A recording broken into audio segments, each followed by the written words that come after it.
Even quicker than I expected, society is going through a lot of changes. I kind of thought that all of this political hysteria would really start to kick up at the beginning of next year, but no. We here right now, boys, and what we're seeing are some of the worst takes possible, but it's just running back old plays from the same book, because these archaic institutions, they can't adapt to ever-evolving situations. It's impossible for them. They're still trying to run the exact same plays that did not work in 2016. What do I mean by that? Well, I got two examples. One also involves somebody else who was around, and this was very much in play for them in 2016. But first and foremost, probably one of the most famous currently elected politicians right now is Matt Gaetz. And, well, if you take a look in mass media, oh, the guy is self-destructive, pro-Trump conservatives rail against Matt Gaetz. Oh, he's a rogue actor. Oh, he's one of those, he's a part of that fringe minority with unacceptable opinions, to quote one of my least favorite politicians. And is that true? Is he a part of a fringe minority? Does he have unacceptable opinions? Well, if you're the establishment, they would hope that it's a fringe minority. And are they unacceptable? Absolutely not, because the overwhelming majority of people who detest Congress, 17% approval rating, just in case you forgot. Nobody likes that institution. That body is about as popular as stage 4 cancer. Let that sink in for a second. So you've got Fox News, okay, saying that, oh, Matt Gaetz, this is the beginning of the end for him. He's just floundering. Oh, he's trying to steal away as much power as he can. Has he thrown his name in for a nomination seat for the job that he just helped oust? No, of course he hasn't, because, well, as he laid it out in his own press conference that he had after the fact on the steps of the Capitol building, McCarthy didn't follow through on his promises, so held him accountable, and guess what? The Democrats agreed with me? Well, fine then. If they're going to be the only people who want Kevin McCarthy out of the seat, me and 7 of my buddies are just going to go ahead and agree with them, and we're going to get somebody in there that is going to do the job. Seen the names of Steve Scalise is putting his name in there alongside Jim Jordan. There's a couple of other Byron Donalds. I haven't really seen any movement on that in the past 24 hours, but we'll see. It's really looking like Jim Jordan, but haven't had an official vote on it yet. I'm sure they've got to arrange the catering to make sure that everybody in Congress is properly taken care of, because it's really so inconsequential. When it's all said and done, there's no real votes that end up changing. You'll have somebody up there at the front banging the gavel, maybe a little bit more hard than Kevin McCarthy's limp wrists ever could, but outside of that, no real substantial changes. And how I know that this is the establishment running an obvious op, you got Fox News and Washington Post working hand in hand. Look at this. Republicans are sick of Matt Gaetz and they're not quiet about it. Yeah, that's very good. Republicans very much are sick of Matt Gaetz. But the American people, the people that are a part of the populist wing of the Republican Party, which is the overwhelming majority of Republicans, who are they supporting? Who are they supporting as the figurehead of the movement? Oh, right, the guy that the establishment also hates. But more on him very, very shortly. I just want to read a couple of paragraphs of this. Representative Matt Gaetz stood in an unfamiliar spot Tuesday as he pressed his case to boot Representative Kevin McCarthy from the role of House Speaker, the Democratic side of the chamber. Wait, what? By the time Gaetz finally made good on his long-standing threat to force a vote to topple McCarthy, his Republican colleagues were so fed up with him that they wouldn't let him debate from within their caucus, banishing him to the minority Democratic side of the room. Who are they setting on this? An unnamed staffer. Once again, great journalism, Washington Post. You've been shit for as long as I can remember. These are the fuckers that ended up crafting the Watergate scandal that got rid of President Nixon. Democracy dies in darkness. No, so does your readership, you bunch of fucking hacks. But then at the same time, you also have Trump and his stuff going on. No, Matt Gaetz, not popular at all, unless you just peek around and take a look. Just remember, cast your minds back to 2016, like I said at the beginning. Yeah, all of the polls, all of the mass media were telling you that Trump was going to lose in a landslide to Hillary Clinton. Don't even bother going out to the polls. Don't. Your vote's going to be worthless. Trump is going to get squashed because the GOP is stupid. They didn't nominate somebody like Ted Cruz or Marco Rubio. Okay, that would have been a much better position for them to be in. Now they're just going to get embarrassed. Oh, wait, what? The population actually doesn't think the same way that the establishment does? Wow. Oh, okay, cool. Now we're just going to have to go ahead and work over overtime in order to try to craft the narrative, not even realizing that those same people that were so against the mass media's narrative at the time are still out there. And they're more vocal because they are emboldened, realizing that, all of those tastemakers, all of those people that craft the narrative don't actually have their finger on the pulse of what the people actually want. So if you go and take a look, even in the comments section of that one tweet right there, you're seeing a lot of people where it's like, you should probably stop dragging Trump. Okay, this op that's right here, a GOP and MAGA are a joke right now. Somebody who doesn't care about the party, obviously. Fox News trying hard to clean up this mess.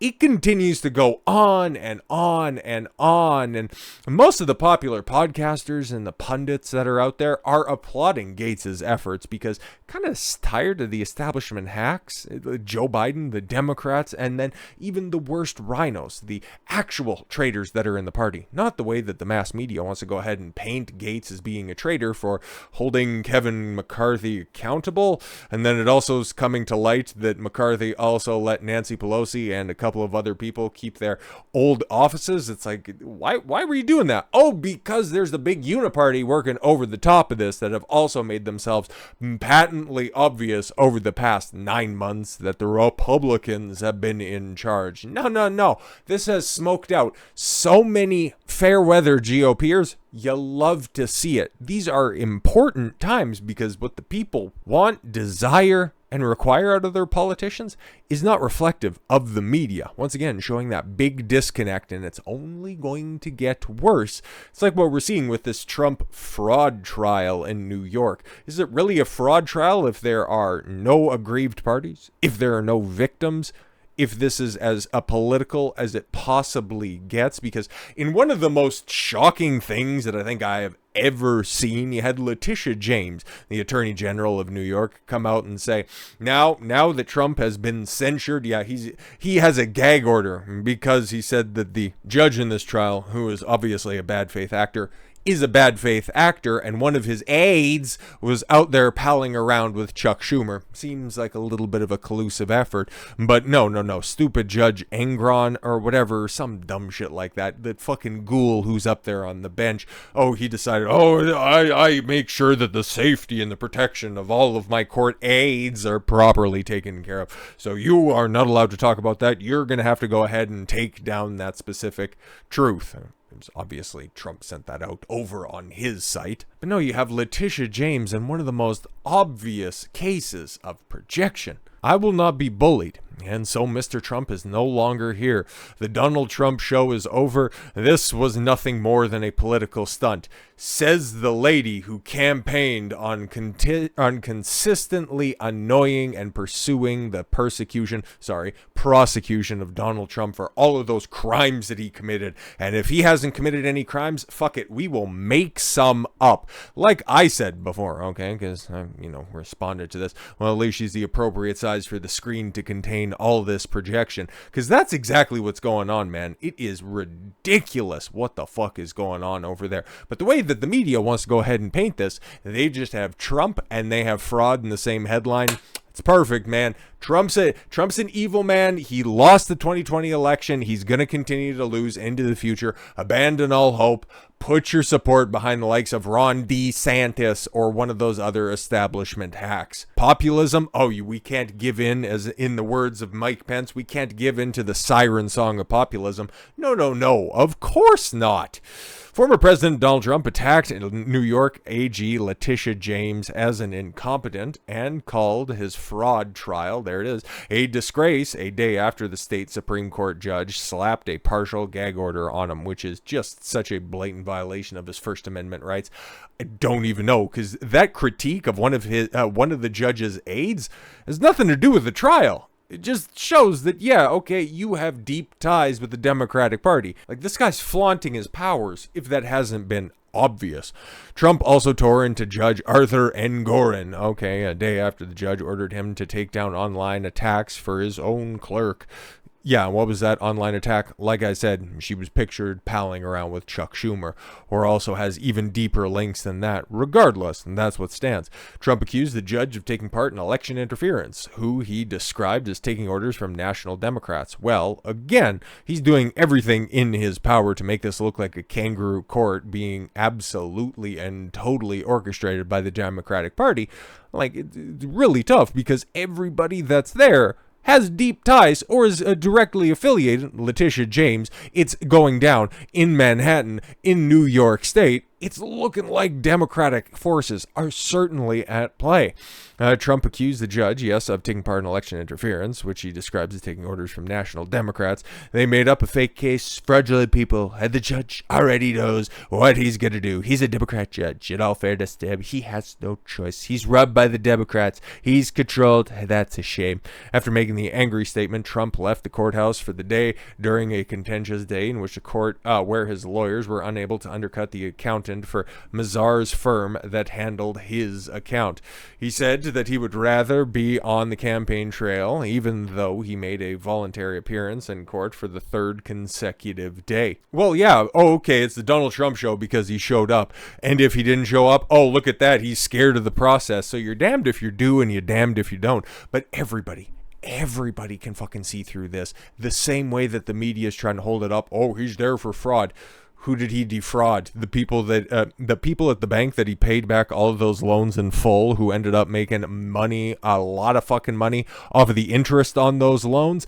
No, they're not party to this at all. Did he get additional grants from the government of New York? Nope. What is this all about? Don't know. But the people can see through it. Absolutely, the people can see through it the same way they can with Matt Gaetz. And you know how I know? Any way that people, the actual people, can go out there and support Trump, that's what they're doing. Any way that they can go out there and support the likes of Matt Gaetz and people that are actually backing up their words with actions, it is paying out for those people. Woke-free Bud Light beer alternative, ultra-right, makes $500,000 in just 12 hours after releasing a special edition can featuring Trump's mugshot. Actually, not that bad. It's a really, really, really smart thing for them to do. And it also shows you that where's the grassroots support? Same place it was in 2016, same place it was in 2020, but we know Trump lost that election. And where is it at right now? Well, it's right here at the same place where it's always been. The people aren't buying your fucking mainstream media horseshit headlines. For as much of a captive audience as you had 4 years ago, you're not likely to have that ever again. People are seeing through this nonsense at a rate in which it makes a 2016 look absolutely archaic. They're going to get more desperate. They're going to try even more intense attacks. But now, as we've seen, and something else to just compare and contrast this with all of the Me Too accusations that go out there time and time again, Trevor Bauer, Russell Brand, Andrew Tate, take your pick. Every single time the stories like that comes out, there's a bigger and bigger portion of the audience that just looks and goes, this again? Okay, how many more lies do we have to continue to try to wade through in order to find the truth? That's what we're seeing right now. Things like this just reinforce that opinion. I think we're going to hit a breaking point. Not so much amongst the people. It's just going to happen within the media when they realize that, oh no, they aren't believing us. They're just using us as a control group. They're just simply using us to mock us. Oh no. And the sooner they come to that conclusion, the sooner they can come to a choice to either reform or die off. And, well, we also have history once again to look upon. And, well, the likelihood of them reforming is about the likelihood of Joe Biden giving a gaffe-free speech. So with all that said, thank you all very much for the gift of your time. I've been Don Consuelo. I want you to follow your gut and get after it. Take care, everyone.